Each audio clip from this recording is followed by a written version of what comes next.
Enfin, il faut peut-être aussi donner sens à son écart entre le sens et la vérité. C'est pas la fin du monde de ne pas être parfait. Je veux dire, c'est très bien. Le fait qu'il y a une différence entre le sens et la vérité peut être tout à fait bénéfique au niveau du sens. Tu peux donner un sens au non-sens donc, que tu vis. Au sens où tu dis que j'en suis là. Et c'est très excitant. C'est très excitant de se vivre l'épopée intellectuelle d'un juif à travers l'étude, la compréhension, l'approche de Dieu, de le vivre aussi dans ces zones d'ombre, d'échec, d'impossibilité, d'aporie.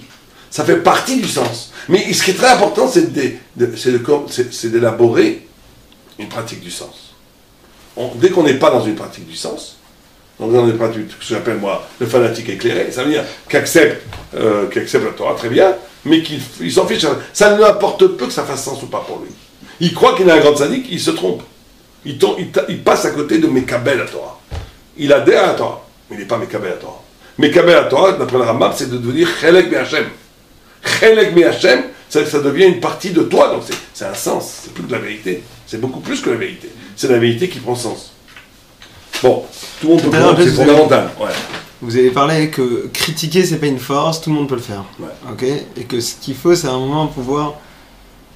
Moi, je peux critiquer à un moment un système qui est négatif. À partir du moment. Tu as le droit, mais c'est pas une pensée. Sache que c'est pas une pensée.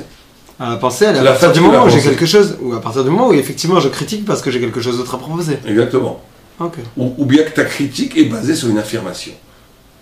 Tu affirmes une Kedusha, et tu vois que cette Kedusha est bafouée. Voilà, t'as le droit au contraire, c'est très bien. La critique fait partie d'une affirmation. Casser une zvara sans en dire une autre, c'est pas une chorma. Non. C'est pas une chorma du tout. C'est l'esprit de la petitesse. Moi j'appelle ça les fatigues de la pensée. Mais ça peut pas être l'ébauche d'une naissance nouvelle. Oui, bien sûr. C'est ce qu'on a dit.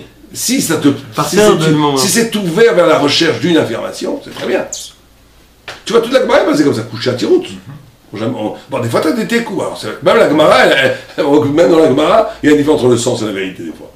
Mais, donc, même les Amoraïm avaient ça, donc c'est évident.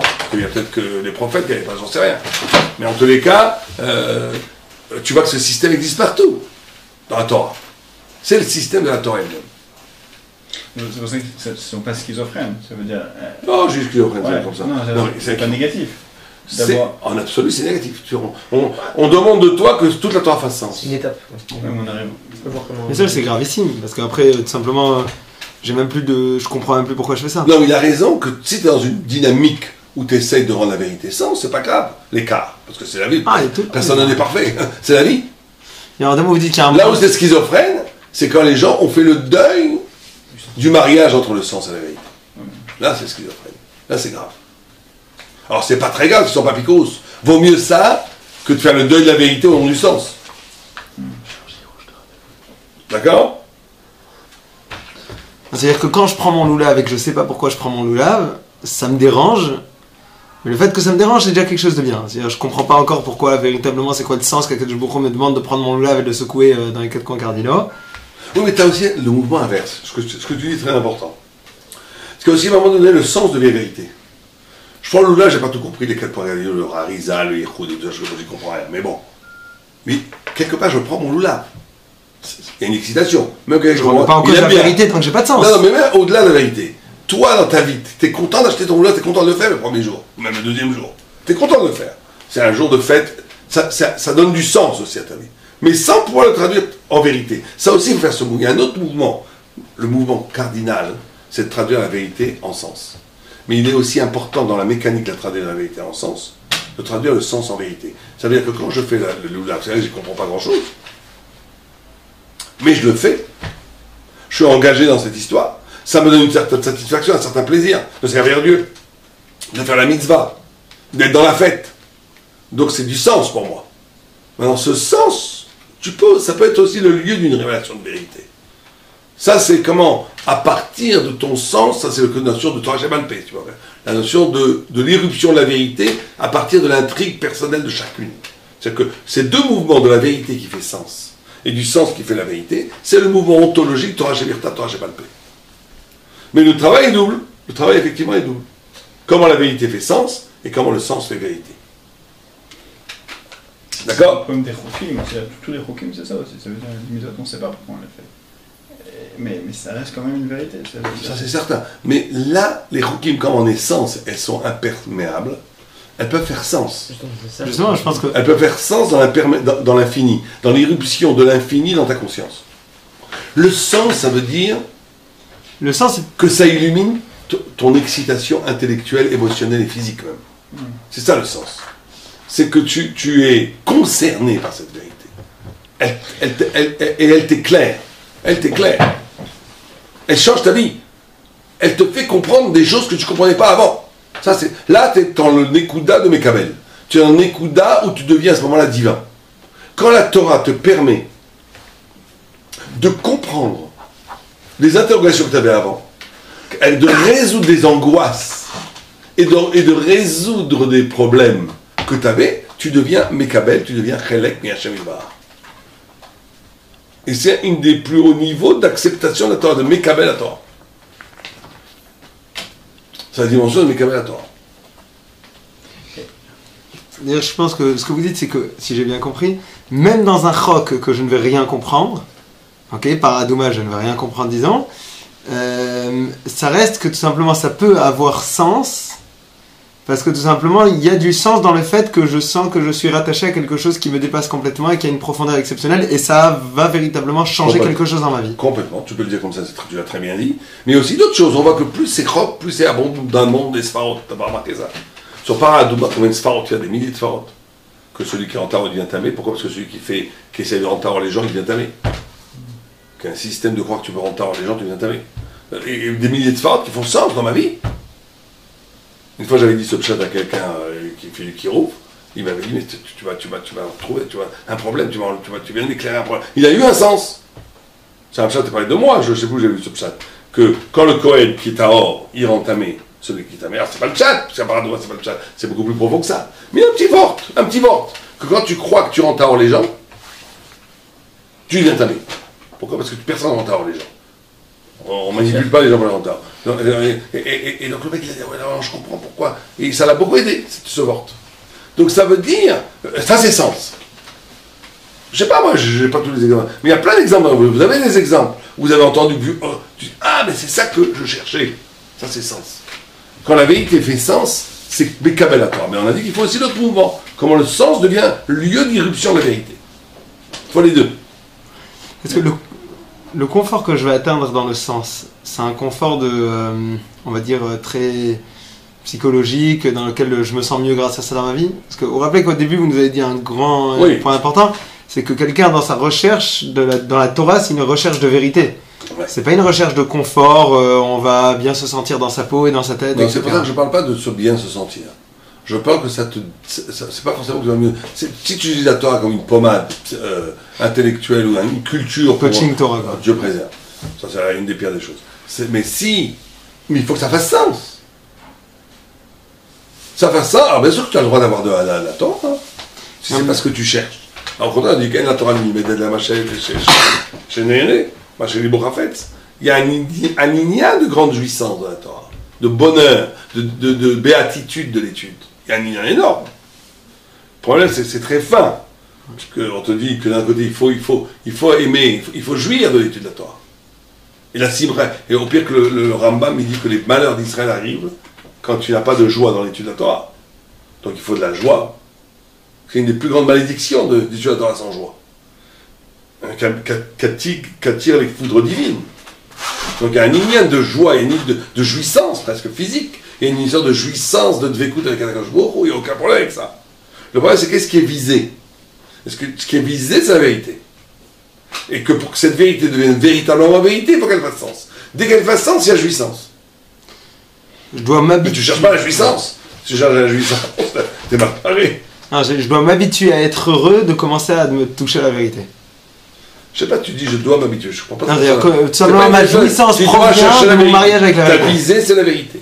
Tu sais que pour arriver à une vraie vérité, il faut que ça fasse sens. Pour que ça fasse sens, ça doit éclairer ta vie et répondre à des questions et te donner une nouvelle dimension de ton existence. Ça amène jouissance. Alors ta visée, c'est pas la jouissance. Ouais. Une fois, il y avait un rave qui m'avait raconté qu'il était dans un bled perdu aux États-Unis pour faire du fond de rêve. Il s'est arrêté le Shabbat, je sais pas, il était coincé, ou il avait des rendez-vous, je ne sais pas exactement. Et à la synagogue, quelqu'un, il a fait un petit chiot, et le gars, il a dit, ah ouais, il a posé des coups. Il a vu que c'était un lambda, l'autre. Il a invité, viens chez moi Shabbat, après prendre un petit thé, on va l'emmener. Et il avait un gros cigare Shabbat. Qu'est-ce que tu fais avec un gros cigare Shabbat? Il dit, mais la jouissance d'étudier à Torah à la Gemara, il n'y a pas plus grande jouissance. Il m'a raconté, ça lui est arrivé. Ça lui il y a 30-40 ans. C'était un fou, le gars. Mais le gars, il dit, attends pour la jouissance, ça c'est horrible. Il ne cherche pas la vérité, il cherche là. Il aimait bien le plaisir intellectuel, il est comme les échecs, Dieu préserve. Mais il faut que cette jouissance apparaisse, parce que c'est le signe du sens. Il y a des juifs qui ont une émouna pshuta, des juifs qui étudient pas tellement, mais ça leur suffit. Ils ont une émouna trachamim, mais est-ce qu'ils ont arrivé à un sens, ils n'ont pas le temps pour étudier. Ils font ce qu'ils font. Ça, ce que vous dites, ça n'existe pas. C'est ce que dit le Messie chez Charim.